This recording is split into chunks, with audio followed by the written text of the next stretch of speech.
Good morning, Marianas. I'm Troy Torres. And I'm Danielle Baza. It's 6:10 a.m. on Monday, the 8th of August, 2022. Thank you so much for joining us for your edition of Morning News with Kandit. When we come back, we'll bring you our top stories for the day and our agenda for the day when we come back from these short commercial messages. As a defense attorney, I've represented many people who, if they weren't poor or they had received a higher education, may have taken a different path. As senator, I will propose a scholarship for those whose struggles are less academic and more financial. Let's keep our university full, not our prison.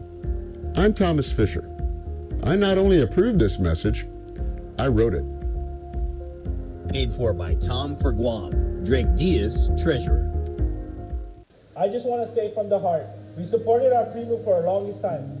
And the reality is, we're supporting the team that we feel is the right for governor and lieutenant governor today. If you want somebody that you could talk to, if you want somebody that can listen, feel your pain and your challenges, this is the right team. This is genuine. And they've been doing a damn good job for the last 4 years. We all know that one of the pillars of the Democratic Party has always been the Uggan family. We're the party of the working people. We're the ones that are pulling people out of poverty. We're the ones that can be relied upon. We're the ones that will help the people. Please vote for Governor Louie Angaro and myself. Please deliver a win for us in the primary. Viva Familia Uggan! This is Governor Louie Angaro, and I approve this message.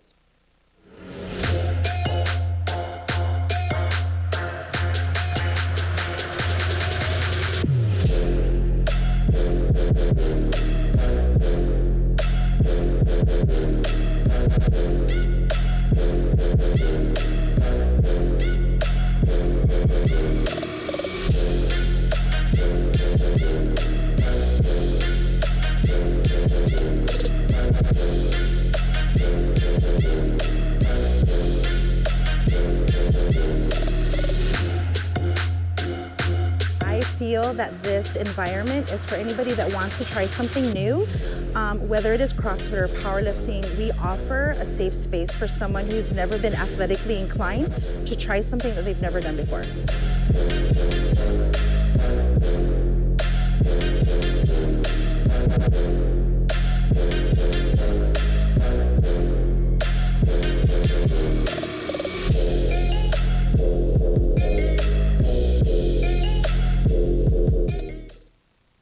Welcome back. It's hot on Guam. School starts this week, and when it does, between 400 and 500 air conditioning units throughout the public schools will not be working. The Guam Department of Education Maintenance Division is assessing how many classrooms and in which schools this affects, according to spokeswoman Michelle Franquez. The previous contract expired, Ms. Franquez said, of the vendor that normally would fix or replace the units. A new vendor has been awarded the bid, she said, but the contract still is with the department's legal division for review before it heads to the office of the Attorney General for review. School starts Wednesday. Kandit has asked Governor spokeswoman Crystal Paco San Agustin whether the administration is doing anything to assist DOE with the opening of schools next week, and whether anything is being done to help DOE to ensure classrooms are ready and adequate for the needs of children according to the law. She has not yet responded. The Every Child is Entitled to an Adequate Public Education Act requires, among other requirements, that public schools provide, quote, air-conditioned or properly ventilated classrooms in which the sensible air temperature is no greater than 78 degrees Fahrenheit. It's way hotter than that these days. When parents of Jose Rios middle school students opened their children's orientation packet, staring back at them was a flyer, half filled with what appeared to be the campaign images of Governor Louie Angaro and Lieutenant Governor Joshua Tenorio.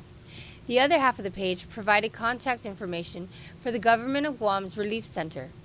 The issue of how far the governor and her campaign are going using public funds to purchase what appear to be campaign ads for her re-election campaign. Senator Jim Moylan, who is running for Congress this year, has been researching the matter, suspicious that hundreds of thousands of dollars in federal and local funds have been used in an unethical and possibly illegal manner by the administration. A united Republican Party of Guam Sunday night flexed its muscles in southern Guam, bringing together hundreds of supporters for its slate of candidates, led by former Governor Felix Camacho and Senator Tony Ada.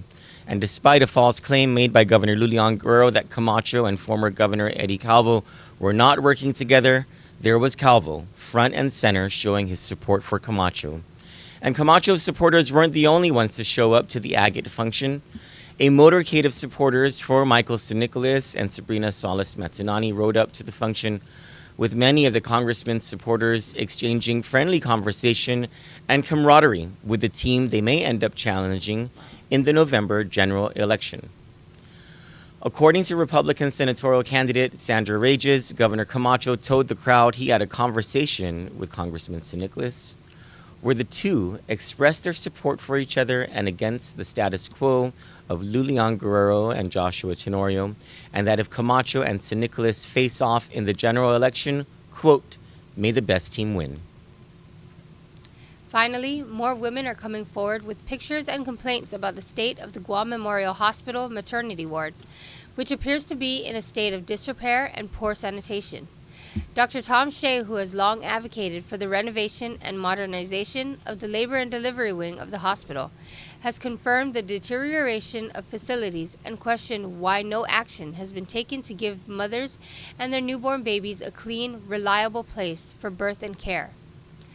Pictures sent by mothers who gave birth at the facility earlier this year show restrooms cluttered with mess and toilets that reportedly have to be flushed multiple times to clear waste.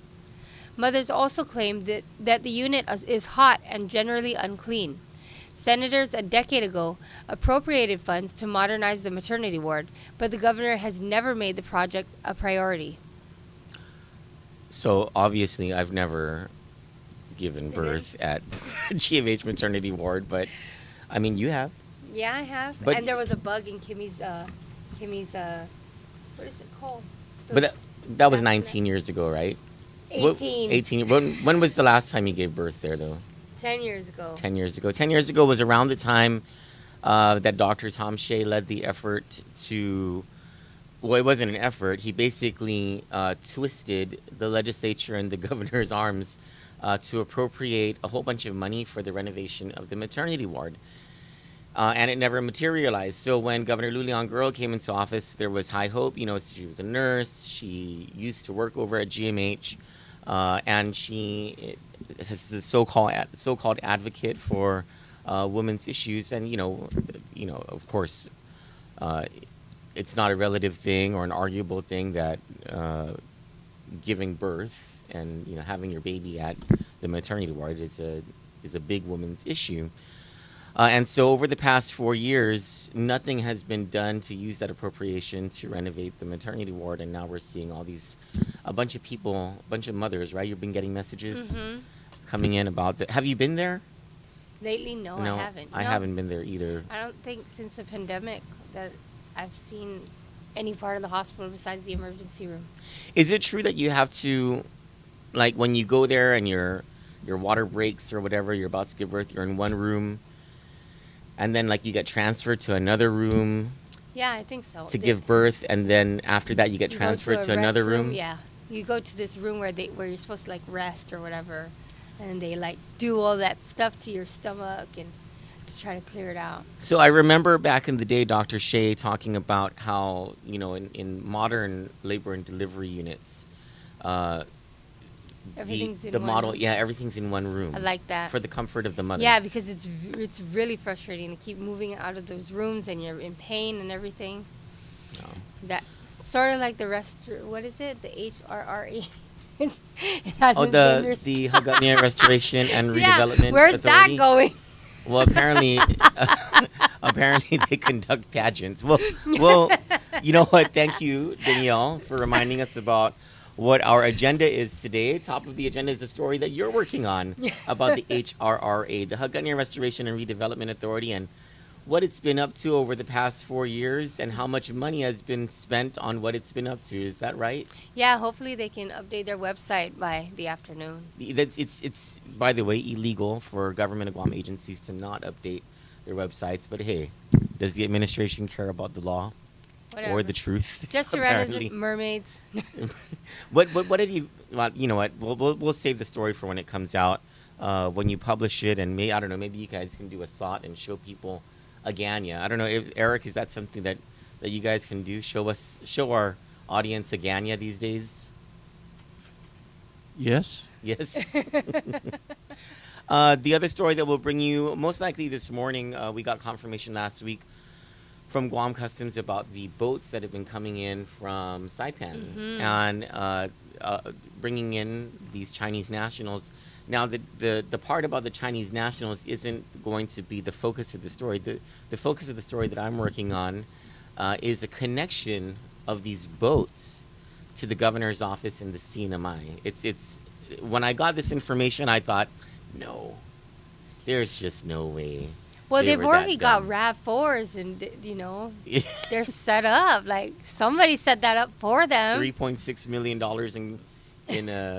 in car purchases in the CNMI. Oh, my goodness. Good job, Gov.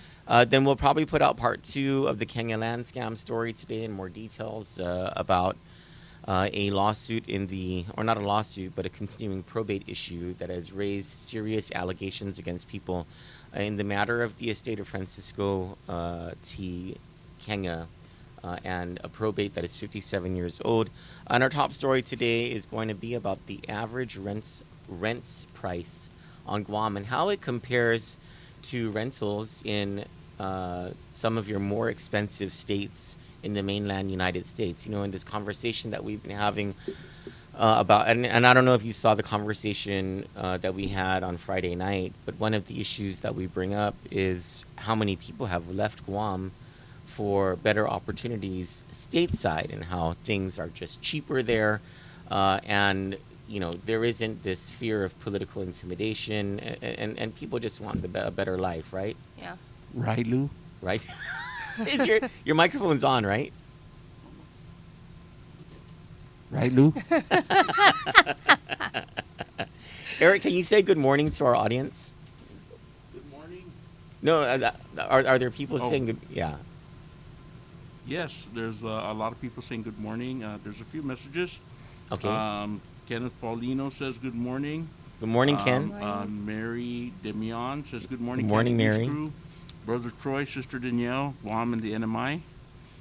Linda Uggin says good morning to both of you. Hi, Linda. Good morning. Valerie Untalon says Val. good morning.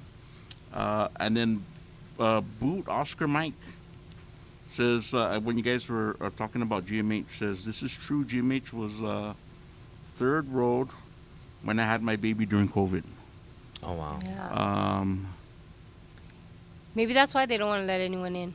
And then Oh, he, can because the he went out to say my pandemic. son had an issue that needed a pediatric urologist.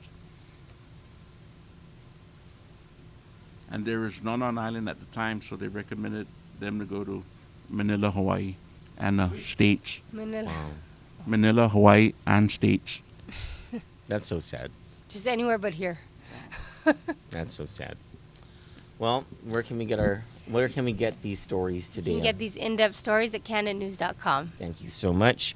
We are confirming that beginning this Saturday at 6 a.m. or 7 a.m. Beginning this Saturday at 6 a.m. Is Saturdays with Sally Aquino. That's not the name of the show. The name of the show is something I cannot pronounce, and it has a lot of K's in it. Do you know? The name of the show is Kababayan. Kasali Kayo. Kababayan Kasali Kayo? Yes. And what does it mean? I know Sally told you. Kababayan is friends, Okay. and Sali means So what does Sally mean? Sally means. Well, it's a play off of her name play as off well, her name, right? yeah. Okay. I got it right here. Let me pull it up. She sent us this. Yeah. This is our new Filipino talk show We are that together. we're proud. So friends, we are together. That's what it Friends, we means. are together. Yeah.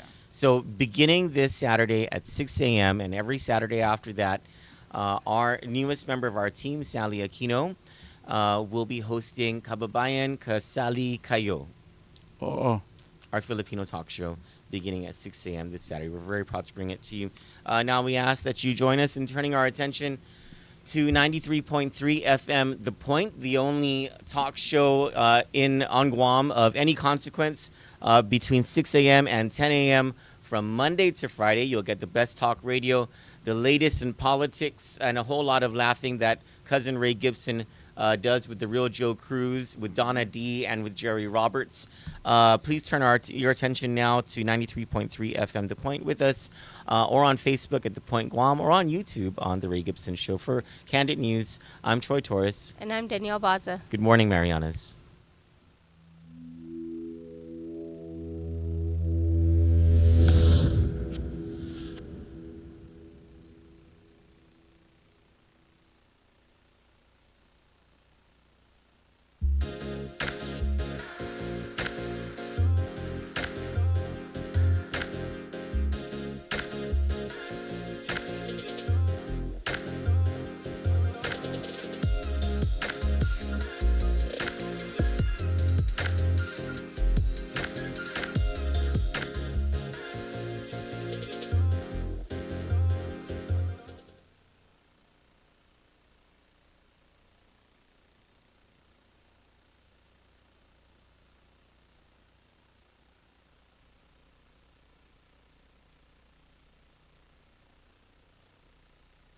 The Jones Act is a 1920 law justified on national security grounds as a means to bolster the U.S. maritime industry.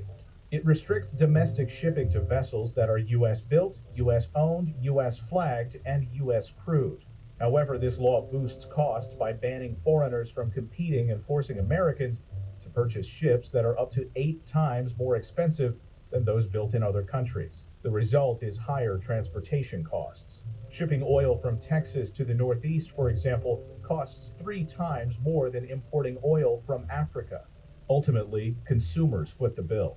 In addition, higher shipping costs push freight from ships onto other sources of transportation, such as trucks, which means more traffic and pollution. Meanwhile, this blatant protectionism has failed to benefit builders of ships in the U.S., whose production is less than 1% of those in China and South Korea. Domestic builders have seen over 300 shipyards close since the early 1980s.